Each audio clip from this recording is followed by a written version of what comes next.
In the humid heat of 19th-century New Orleans, where sugar rotted teeth and silence was enforced with iron, Violet worked unseen in the kitchen of a grand Creole household, her days measured not by clocks but by commands, burns, and bruises.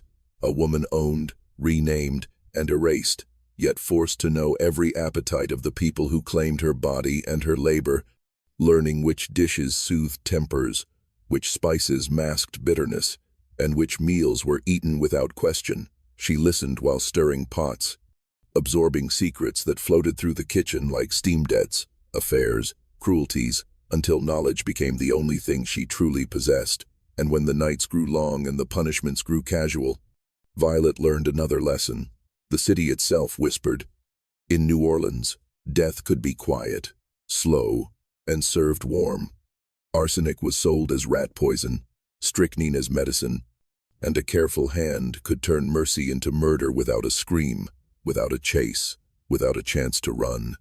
And so Violet waited, patient as the simmering gumbo, watching her owner sicken, first small cramps dismissed as indulgence, headaches blamed on drink, then the mistress, pale and trembling, still demanding supper, still trusting the woman she never saw as human. The poison worked like the system that taught Violet to use it, gradual and deniable, turning strength into weakness, authority into dependence, until the house that once echoed with orders fell silent except for coughing and prayers. And when death finally arrived, it looked like illness, not rebellion. Rumors followed, as they always did. Whispers of a cursed house, of bad water, of God's judgment. But no one suspected the kitchen slave because no one believed she could choose anything at all.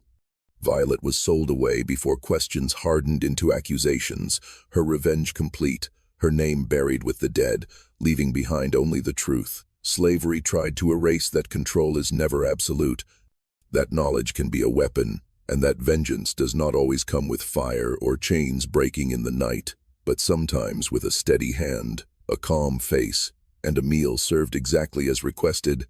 In a city where justice was denied to the living, and poison became the only language the enslaved could speak without being silenced. In the damp, perfumed shadows of antebellum New Orleans, where the Mississippi breathed rot and wealth in equal measure, Violet existed where no one looked and everyone depended. A kitchen slave in a Creole household whose chandeliers glittered above rooms built on quiet suffering, her days unfolding in heat and repetition, hands cracked by lie, skin scarred by splattering oil, ears trained to listen while her eyes stayed lowered. Because in that kitchen she learned far more than recipes.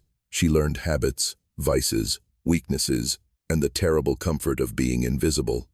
Masters spoke freely near her, believing ownership erased personhood, and Violet memorized everything. The way the owner drank too much and trusted his digestion to survive anything. The way the mistress feared sickness more than sin. The way guests praised flavors without ever asking who made them. And slowly, silently, knowledge hardened into resolve as punishments grew arbitrary and mercy became a word spoken only in church. New Orleans was a city where death blended easily with daily life, where yellow fever, cholera, and bad humors explained every corpse, and where poisons were bought without suspicion, sold as pest control or cure, their danger hidden behind labels and ignorance. And Violet noticed how bitterness could be softened with sugar, how certain spices could dull the tongue, how illness could be imitated so perfectly it invited sympathy instead of suspicion. She began with patience, not rage, understanding that survival required timing, that revenge rushed was revenge buried. So she waited through seasons, through sales of other slaves, through nights where screams were swallowed by thick walls, until the house itself felt ripe, complacent, convinced of its own permanence.